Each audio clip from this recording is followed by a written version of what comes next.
Hello, hello, hello. Good afternoon, everybody. Welcome to Festival Friday Live. It's getting exciting because the activity is drumming up fast round here. So I hope you managed to get on and join us live. If you do, make sure you pop on and say hello. Let StreamYard know what your name is, so it doesn't just say Facebook user or LinkedIn user to me. I know who you are. But I've got a guest with me today. This is the first episode of Festival Friday with a guest. I'm going to be having guests with me now pretty much every week up until the festival happens, because we've got some super exciting stuff up our sleeve. But this, I'm going to actually announce Jane as probably the most important guest that we will have at Festival Friday Live. Oh, there you go. Do your lovely pose. Do your lovely pose. Jane is the absolute powerhouse, the legend behind Girls Out Loud. So I'm sure you've heard me talk about Girls Out Loud already. Girls Out Loud is our exclusive charitable beneficiary for the festival. Everything we're doing is about supporting this organisation so that we can set some teenage girls up for an absolute belter of success as they grow up into lovely young women. They've got a lot of challenges coming their way, and our job is to make those challenges a damn sight easier for them so that they can live an empowered, liberated, happy and fulfilling life as a woman in this world. So that's what we're all about, aren't we, Jane? We are indeed. It sounds good to me. Jane's going to a lot more about that in a minute. So you're probably thinking, where the bloody hell are you, Jodie? Because I don't know if you look up here on the wall, can you see? There's lots of boobs. There's lots of boobs on the wall. And if I come over here, I have to be careful because I've got Rachel with me. But look, there's some vulvas down there. Can you see them all? Zooming in. Even got a few. I've got some gold, bronze, silver ones over here. So if you haven't guessed already. Wow. Sure you've heard me talking about that we are on a mission with Womanifest. Hey, Louisa, we all look tanned because we're in Brighton. We're in Brighton. It's sunny down here. I don't look tanned. You just look radiant. Your skin looks amazing today. Actually, your skin does look amazing. But yes, you've probably seen me post, and it's kind of seeking to get 100. I'm going to say people, not necessarily just women, vulva owning people, right? Learning on I, Lydia. Lydia's the artist who's helping us out with this and supporting us because, times are changing. We're not all just women who own vulvas these days. And it's also the terminology that we're not having our vaginas cast. No, because they're inside, right? Hi, Becky. Nice to see you, my love. Yeah, we're having the bits that you can see outside, and they're our vulva. So that's first lesson of Festival Friday this week. So yeah, me and Rachel's our chief event planner. Hey, there's Lindsay. You did see Lindsay. I'm all over it, nailing it now, absolutely nailing it. So Rachel, who is my event planner extraordinaire for Womanifest. I can't even let you say hello to her at the moment because she is literally, I'm looking at her. She is lay on the bed currently having her, what's the stuff called, Lydia? Alginate. The goop that's having, she's having that poured all over her, ready to kind of set the cast for the, the mold. So it creates the mold ready to be done. So yeah, we're in the studio. We're in the studio having ours done today. So we're after 100 people. I've got 6 so far. That is not enough. It is not enough. So, yay. I'm going to document mine, actually. I'm not going to show you, I'm not going to expose myself inappropriately on the internet, but I am going to document the process as we go through. So I'll share that with you later. So, yeah, it's all exciting times. And then we're going to go down the beach for an ice cream before we repeat the 5-hour journey back home. So, yes. Gosh. You can't say we're not dedicated, can you? Absolutely not. 10 hours in car chewing each other's ear off, putting the world to rights. It's all good. It's all good. So, yeah, it's been busy at Womanifest HQ this last week. We have been head down, haven't we, Jane, with the rest of the team, looking at reviewing speaker applications and making our selection. So, by the end of the weekend, I think we'll be ready to do a big reveal on who you can expect to be inspired by, empowered by, enlightened by. Louisa Herridge is asking me to get you on camera. I don't think she'll appreciate that right now. You can come and show me face. I can take you to see her face very quickly. I'll have to shuffle round this time. Are you ready? Oof. Oh, I feel very responsible here. There she is. All right. You don't want to see the other end just yet. Louisa Herridge is saying she'll get hers done. We'll need to order a kit. I will send you the link. In fact, I'll put the link in the comments to this chat, on this post when I'm finished. If you're watching on LinkedIn and this is not your usual Friday viewing, welcome to our world. It's much more enjoyable over here than in corporate life. So, enjoy. So yes, lots and lots of busy stuff. So we'll be revealing the speakers gradually now over the next weeks. Keep your eyes peeled. And we have got an extra special May offer on tickets. So you can get 3 for 2. So 3 tickets for the price of 2 on all weekend tickets. So not single day Saturday, not single day Sunday, weekend tickets, either standard, listen up, or VIP. This is your one chance to get bargain VIP tickets in this month of May. There's only 100 of them. When they're gone, they're gone. Okay. But this is an absolute opportunity to bag yourselves some bargain VIP tickets. So that's a bit of the lowdown for this week. So let's talk to Jane, right? Because Jane is amazing. She massively inspires me all of the time. She's inspired me that much that she's roped me in. I'm now part of the Girls Out Loud crew, aren't I? You are. Yeah, been out this week. You've been out this week doing your stuff, haven't you? I've done my initiation this week. I've definitely been initiated. I've been doing choices and consequences workshops with year 9. That actually was okay. That eased me in reasonably gently. Hello, Kalini. Nice to see you, my dear. I was out with Kalini last night. We had a lovely time. And then I got put through my paces with 13 year 7s, talking about friendships, and they'd all fallen out in the room. That was interesting. So not only did the kids learn something, I also learned some important lessons this week, but it was great. Definitely felt like I was stretched and I grew last week. So Jane, tell everybody a little bit about you and your quest, your mission, or what Girls Out Loud is about. Absolutely. So I am a serial entrepreneur by trade. I'm a coach and a therapist, cognitive behavior therapist. And I've been working with women probably for the past 25 years. So I had a very typical corporate career. Climbed the corporate ladder in 10 years, ended up with 2 degrees, 3 postgraduate diplomas, an MBA, and I was bored, rigid. So I decided to leave all of that, walked out of a director level job, and then started setting up businesses. So throughout my whole of my 30s and 40s, I was a serial entrepreneur, and I had some businesses that made me very, very wealthy, and I had some that took me to the point of bankruptcy. Learned everything I needed to know about who I was. Stood in the shadow of failure, if you like, learned all the lessons, did all the work, and got to about 35, 36 and thought, you know what, I need to find out why I'm here. I need to kind of find something that kind of juices me here instead of here. Yeah. So fortunately for me, the kind of stars aligned. And at that time, I also met the man of my dreams. So the guy that I've worked for all my life, and I married him, and I did a year traveling with him. And I'm still married to him and divinely happy. And when I was taking that kind of time out with him, I kind of reevaluated my life because I knew I'd hit another wall, and I knew I didn't just want to keep running businesses, and I'm very good at that, but I didn't want to keep doing it. So I took a year out and I went traveling with him, and we did lots of different things because he had a bit of a healing journey to go on as well. And when I was in that space, I worked out what I was good at. And I knew what I was really good at was switching the light on for other people. So I've done that all my life.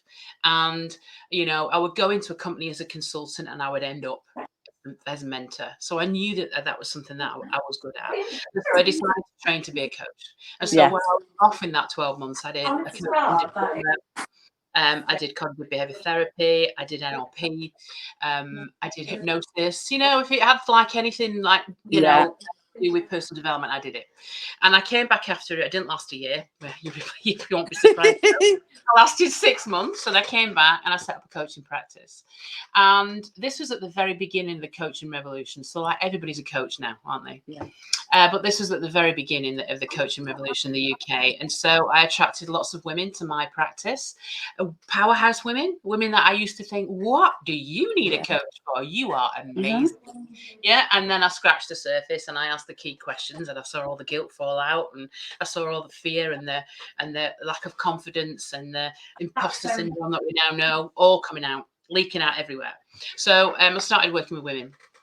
I kind of did that for about a year, 18 months, and then realized it wasn't big enough for me. I needed a bigger platform, and I'm an entrepreneur. I need to build things. That's what I do. So then I set up a company called the Well-Heeled Divas. And the Well-Heeled Divas is a female-only organization all about helping women step up and shine. And, you know, that's what we're all here to do. And for some of us, we need more work to kind of do the work internally to find out what that means. For some of us, we need to think about the relationships we're in. Are we doing the right thing? Have we found our passion? You know, are we asserting ourselves? All sorts of stuff. So for the next 4 or 5 years, I ran workshops all over the UK. I did motivational events for women. I did peer mentoring for women. I coach women. I coach coaches to coach women. So I was loving it. And I thought, this is it, found my thing. Yeah. But started getting antsy about teenage girls around 2008. So around that time, I was dealing with a difficult teenage girl who I'd kind of like become the guardian to. She was my niece. Mum died, and I took her on, and she put me through my paces. And I started seeing stuff around mental health, teen pregnancy, that girls' aspirations were dropping. I thought, there's something going on here. I'm not happy about it. And, you know, cut a long story short, woman of action, see something, don't like, step up, do something about it. So in 2009, 10, I piloted a program, called it Girls Out Loud, piloted an intervention program in a school in Blackpool, really tough school. A school that had the highest teenage pregnancy rate in Europe. So get this, I'm up at the school, and there's a creche in the school. And I'm thinking, oh, that's lovely, isn't it? The creche was for the students. It wasn't for the mums. The teachers. No. It wasn't for the teachers. It was for the young girls in the school that already had kids. Wow. For 14, 15, 16-year-olds. So I worked with 12 girls, and they put me through my paces. Very vulnerable girls, at-risk girls, girls that were spending more time out of class than in, girls that were coming from really complicated home lives, chaotic. And I spent 6 months with those girls. I worked with them every week for a day, and then I coached them. And they literally that program was a baptism of fire for me, because I recognized that boy, oh boy, was it hard. I used to come home every week and be a mess. I'd be an absolute mess. And I'd be like, I don't even know what I'm doing. What did I think? How did I think that I was going to be able to help these girls? And my amazing husband would just say to me, Jane, just go back next week and be you. Yeah. Because you're enough. Just bring you into the room. Yeah. And he did that every week. And the following week, I'd come home and I was a complete mess. He'd go, go back and be you. And after about like 3 or 4 weeks, I got into rapport with them. They trusted me and they told me everything. And they told me all the things that were happening to them. And on that program, I had 4 girls that were self-harming. I had 1 girl that I took away from home because she was being sexually abused by a 92-year-old granddad. I had another 2 girls taken away from home because they were being beaten. I had 1 girl that I put into rehab because she was an alcoholic. She was literally drinking in school. Nobody had picked it up. So all sorts of stuff. But these girls are now in their mid-20s, late 20s. They are amazing. So 2 of them are teachers. One of them's a fine artist. One of them's a midwife. 2 of them are entrepreneurs. One of them is an ice skating tutor. And these are girls that were written off. They were absolutely written off. And what that taught me is that all anybody needs is somebody that believes in them. Absolutely. And when they get that, they blossom. And I'm not saying there's not other work to be done there as well. There is. The first thing they need is somebody that really believes in them. So they were my inspiration, really. After that, I decided that I would turn Girls Out Loud into a social enterprise, and I would dedicate the rest of my life to teenage girls, and that's what I do. Love you. Absolutely, thank you. And so Girls Out Loud is all about raising the aspirations of teenage girls. But, in order to do that, we have to deal with all the stuff that's going on in their landscape, because their aspiration is the very last thing on their list. Yeah. The very last thing. They're dealing with so much other stuff. And this is the bit that really got me. So I've recently joined one of Jane's Big Sister programs. So for 12 months, I'll mentor a little sister. So I met my little sister last week that I'll be working with for 12 months. But actually, flipping, I forgot what I was going to say now. What was I talking about this then? Is what got you, the training, when you did the training. Oh, yeah, that's it. See, that's me perimenopause brains. Just give me brain fog then. Fucking bastard thing. All right, I've got one as well. Yeah. But yeah, it was when you shared with us at the Big Sister training those big 3 things that are affecting our teenage girls. Tell everybody them 3 things, because it'll shock them like it shocked me. This is something we don't really think about. So in the past 15 years, the landscape that our teenage girls are growing up in has completely changed.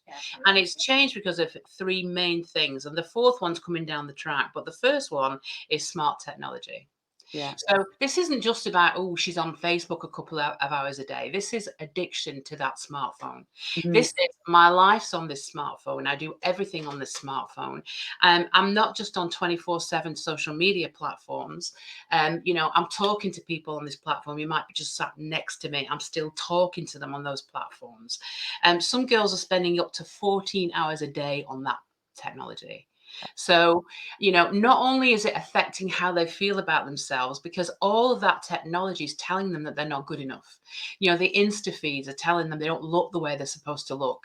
And the TikTok stuff's telling them that, they need to diet to look like this. And, they need to think about getting preemptive Botox when they're 18. And all those things are being advertised to them all the time. So it goes in. So it's toxic. So not only are they on that all the time, but then they're sleep deprived, because they're spending so much time on their smart technology. It's on the pillow, isn't it? Every night. It's on the pillow. Yeah, absolutely. So then they're not sleeping. So if you ask a girl to check on her app how long she's been on her smartphone, you'll get anything from 4 hours to 14. Yeah. And the average is 6 hours a day. So average girl spending 6 hours a day on a smartphone. So what's she missing out on because of that? Well, generally it's sleep. That's why they're falling asleep in class. That's where they're not concentrating. That's why they're angry and you know what you like when you've not had ratty. They're ratty. The slightest thing they kick off at, because they're not getting their sleep. That sleep deprivation, actually, if it goes on long term, creates mental health issues, again, which we know.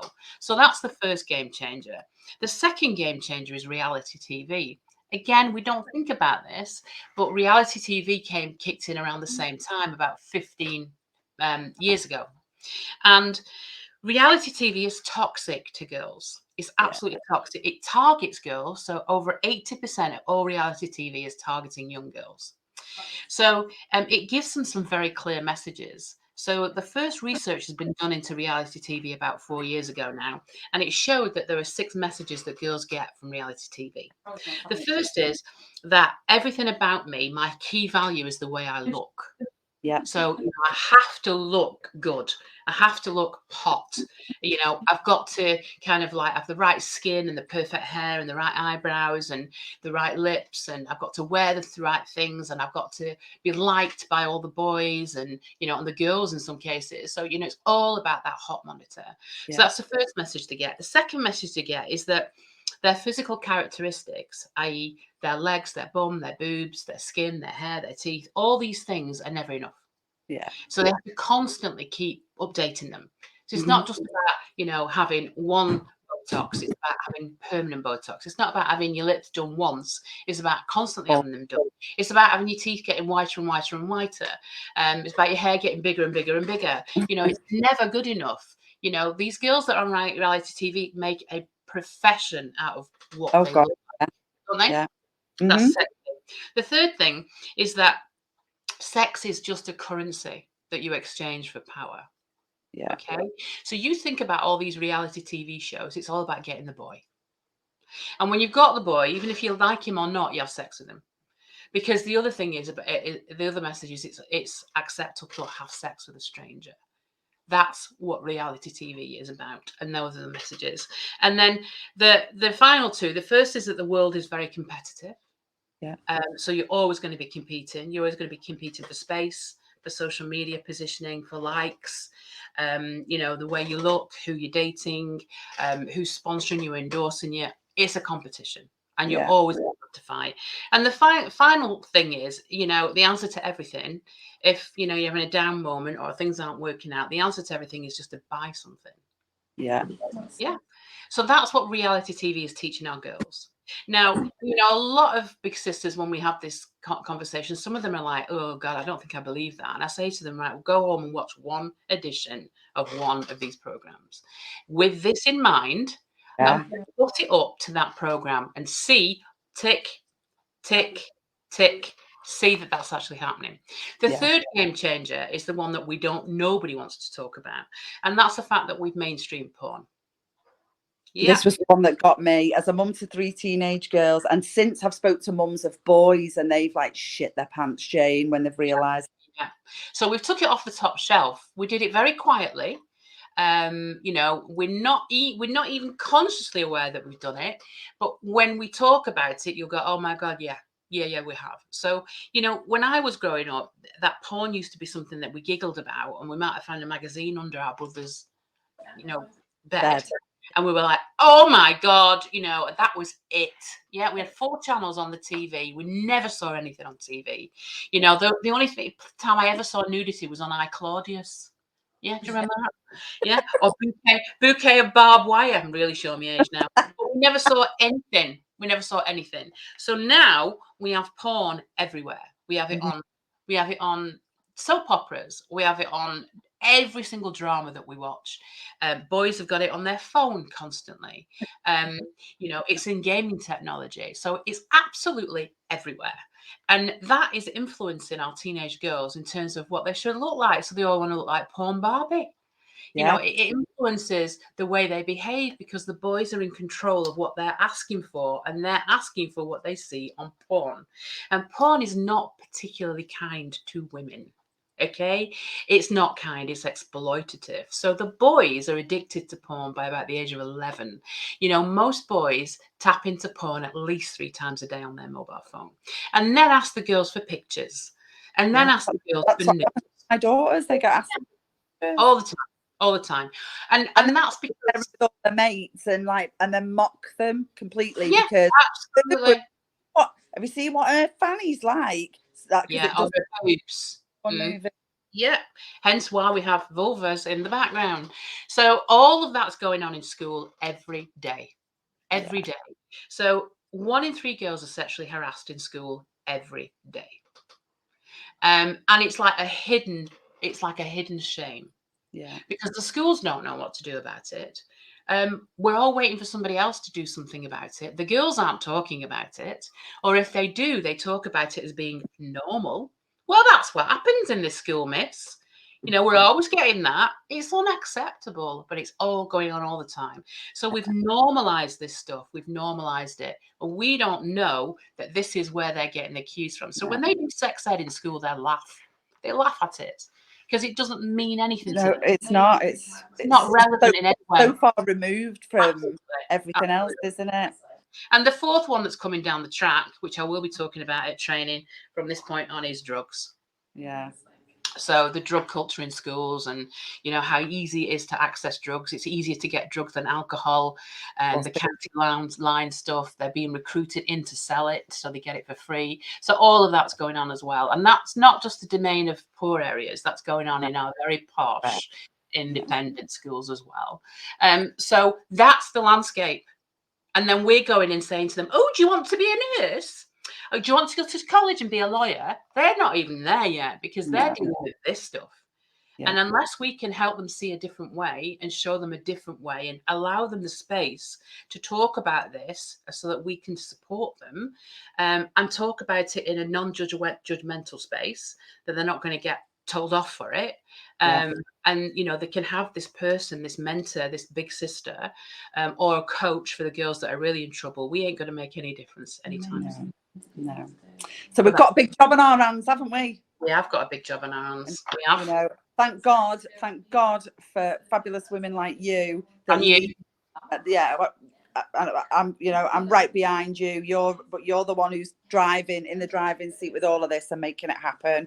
So naturally, obviously, Womanifest wants to support everything that Girls Out Loud does as much as possible. You know, but this stuff costs money to do. So the fundraising that has to go behind being able to do any of this work is just off the scale. You wouldn't imagine. You know, it massively opened my eyes when I realised just how hard Jane has to work to get the funds raised to run any of these programmes, you know, for just a handful of girls at a time. So that's why it's massively important that the event is raising vital funds for us to do this work. And a big part of that, we'll finish off on this bit, Jane is going to be having a tent. When I say a tent, I don't mean like a 2-man tent, you know, like like I explained to you before, we've got like a VIP tent, a wellbeing tent, a pamper tent. There's going to be a Girls Out Loud tent where Jane and all her fabulous team who were involved in the organisation will be running lots of activities and experiences for our teenage girls. So if you've got a young girl, I'm going to say in your life between 12 and 16, 17, 16, then you know, we want you to bring them along to the event with you, right? And they can come and experience, well, they can experience everything, but there will be specific things that Jane and the team will be putting on that will be perfect for empowering them, getting them to see their value and their worth away from their looks, you know, having experiences that inspire them and tap into their potential, to show them that they can believe in themselves and that all of these other women believe in them too. You know, I always say the objective of Womanifest is to help women walk out feeling a different woman than when they walked in. I want the same thing for these girls. So, you know, we want to see hundreds of teenage girls come along with you. We've made that super easy. You know, you can get a ticket. That the tickets for the teenage girls are only a tenner a day. All right, and 10% of all ticket sales, not just the teenage ticket sales, 10% of all ticket sales is going straight to the work that we do. All right, straight into the Girls Out Loud bank account, so that we can have more big sisters, we can run more stardom programs, we can run more workshops for these girls, so that we can, you know, affect and impact many, many more positively. And I'm sure there's going to be lots of you who come along to the event who would love to and would be brilliant at having a role in some of this, because Jane's always on the lookout for amazing women who can mentor these young girls and show them a different possibility for themselves. Yeah. So what kind of things have you got planned up your sleeve? What kind of things we've got? So we're going to do some yoga. We're going to do some mindfulness, which, you know, when we do mindfulness workshops in schools, the girls absolutely love them. Yeah. They love them. We're going to do a crystal workshop because they also love crystals. Yeah. The girls last week, they all had rose quartz in the bra while I was in school with them. Bless them. They love crystals. They just get it. We're going to do lots of creative drop-ins. So come and make your own flower headband for the festival. Face paint, plaiting hair. We're going to have vision board sessions. We're going to do mantra jars. We're going to have like a little photo booth where they can just be silly and have their photos taken with silly props. We're going to do stuff around self-belief. We're going to do pebble painting, you know, so lots of creative things that you can drop in and do anytime. And then very structured, you buy your ticket and you book in to do your yoga session or your mindfulness or your crystals or your self-belief. So we're really looking forward. Epic, isn't it? Epic. There you go. There's your next new volunteer. I met Kalini last night. She absolutely is an amazing person for us to have on the team, Jane. I'll be introducing you to Kalini soon. So yeah, there you go. There you go. So anybody wants to have a look at Girls Out Loud, just go and look at the website, find out more about what we do. If you're interested, apply to get involved, and we'll get you on the program. So that's what are we at? girlsoutloud.org.uk. Yeah. There you go. girlsoutloud.org.uk. Go check it out. And if that hasn't inspired you to A, want to come to the event yourself, and B, want to make a difference to some teenage girls, then I don't know where you're at. So We hope to see you there. So remember, at the moment, 3 for 2. You can get 3 tickets for the price of 2. Like, you know, like when you have offers on the pasta and sauces in Morrison's. Yeah, they've always got them on, haven't they? 3 for 2. But even on VIP tickets, it's only on full weekend tickets, not day tickets. Full weekend tickets, either standard ones or VIP ones. I think the code is WF342. So Whiskey Foxtrot, I love doing the phonetic alphabet like the police. Whiskey Foxtrot 342. That's the coupon code. So put 3 tickets in your basket, put the code in, and it'll change the price to just 2 of them. That is all you need to do. Tickets are available on the website, onemanifest.co.uk. Right, Jane, it's been a pleasure once again. Now it's my turn now to get me kit off. Oh, all the Go and best. get mine done. So I'll if you follow our story later on, either on Instagram or on Facebook, you'll see a little bit of what we've been up to and what it's all like, in the hope that it makes more people feel compelled and comfortable to join in and do it themselves. So yeah, have yourselves a happy Friday in the sunshine, folks. And you, nice to see you. Bye. Okay, see you later. Bye.